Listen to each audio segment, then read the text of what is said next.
জঙ্গলের রাজত্ব। দূর জঙ্গলের ভেতরে গহীন অরণ্যের এক কোণে বাস করত এক প্রবল শক্তিশালী সিংহ।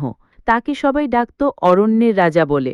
কিন্তু রাজা হলেও তার মনে সবসময় একটা ভয় কাজ করত।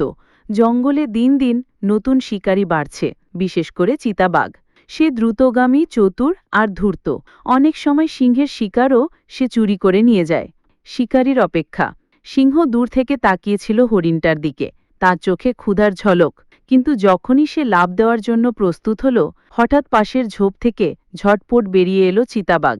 বিদ্যুৎ গতিতে সে হরিণটার পেছনে ছুটে যায়। হরিণ দৌড়াতে শুরু করল, তার পা মাটিতে বাজের মতো শব্দ তুলল। চিতা তার গতি বাড়িয়ে দিল, কিন্তু হরিণও হাল ছাড়ল না।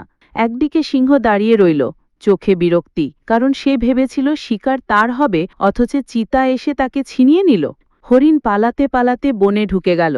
চিতা তার গতি দিয়ে প্রায় ধরে ফেলতে যাচ্ছিল। তখনই হঠাৎ সামনে এসে দাঁড়ালো সিংহ। চিতা থেমে গেল, দুজনের চোখে চোখ। বাতাস থমথমে হয়ে উঠল।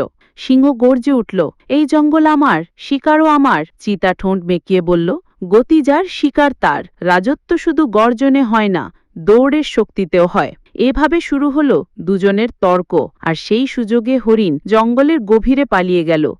হরিণের শিক্ষা। হরিণ দৌড়ে একটা শান্ত জায়গায় গিয়ে থামল।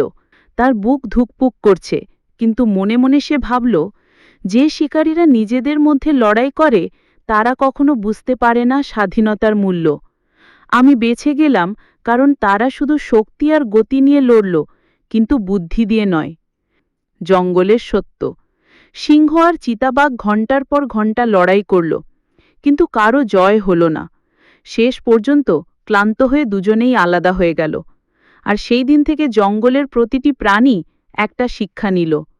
শক্তি আর গতি যত বড়ই হোক, বেঁচে থাকার আসল উপায় হল একতা আর বুদ্ধি।